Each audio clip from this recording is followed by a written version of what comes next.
38 lives have been claimed by the ongoing flood in Assam. In the last 24 hours, 3 more incidents of drowning have been reported. The Assam State Disaster Management Authority informed that the victims were from Tinsukia and one from Dhemaji district. Meanwhile, over 11.34 lakh across 28 districts were affected.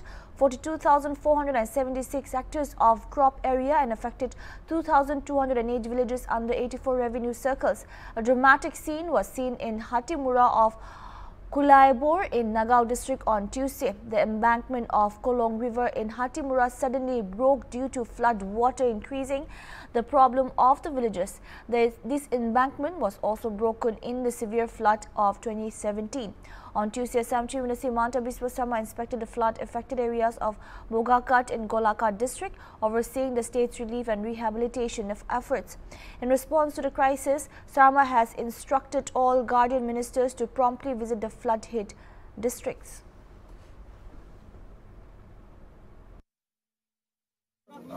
মথাউৰিটো ভাঙি যোৱাৰ ফলত বহুখিনি ৰাইজৰ ক্ষতিগ্ৰস্ত হৈছে।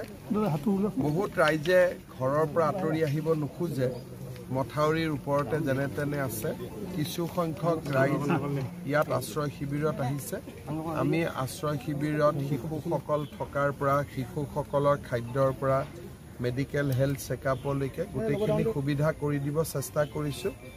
আৰু যিমান সোনকালে পাৰি আমি মথাউৰিটো বনাই দিম যাতে ৰাইজ উভতি যাব পাৰে। বহুত ৰাইজ এতিয়াও জলবন্দী হৈ আছে বিভিন্ন জায়গাত। মই গৈ চাই আহিলোঁ, অকল তাতেই নহয় অন্য জায়গাত গোটেই অসমতে ক্ষতিগ্ৰস্ত হৈছে। কিন্তু অকণমান যে যোৱাকালিৰ পৰা পানী উজনিত অলপ কমিছে, হয়তো আমি অহা 2-3 দিনত অলপ সকাহ পাব পাৰোঁ। আজি কলিয়াবৰটো মথাউৰি ভাঙিছে, আজি হাতীমূৰা মথাউৰিটো ভাঙিছে। মই যাওঁতে এবাৰ সোমাই যাব চেষ্টা কৰিম। বৰ্তমান যিখিনি বানত আমি ক্ষতিগ্ৰস্ত হৈছে তেওঁলোকক আমি পৰ্যাপ্ত সহায় কৰিব চেষ্টা কৰিছোঁ। মেডিকেল হেল্থ কেম্প, পিছত ঘৰৰ ৰিপেয়াৰিং বা ঘৰৰ পুনৰ নিৰ্মাণৰ কাৰণে সাহায্য, মথাউৰি বনোৱা, ৰাস্তা বনোৱা, আমি গোটেইখিনি কৰিম। আৰু যেতিয়া আমি ভাবোঁ যে আমি নোৱাৰোঁ, প্ৰধানমন্ত্ৰী ডাঙৰীয়াই কৈ থৈছে যে মোৰ পৰা কিবা সহায় লাগিলে কবি, আমি লগে লগে সহায় বিচাৰিম। যোৱাকালিৰ পৰা পানীটো বঢ়া নাই, কিন্তু কমাও নাই। মই আশা কৰিছোঁ আজি যদি নতুনকৈ বৰষুণ নহয়, আজিৰ পৰা হয়তো কমিব। কমিলে 2-3 দিনৰ ভিতৰত 4 দিনৰ ভিতৰত যেতিয়াই সুবিধা পাওঁ আমি জিঅ' টিউবটো বহুৱাই দিম। কাজিৰঙাটো যথেষ্ট ক্ষতিগ্ৰস্ত। মই এতিয়া কাজিৰঙাটো গৈ চাই আহিম। কাজিৰঙাও পূৰা সম্পূৰ্ণভাৱে জলমগ্ন হৈছে। নেশ্যনেল হাইৱেৰ উকাষ পাইছে পানী।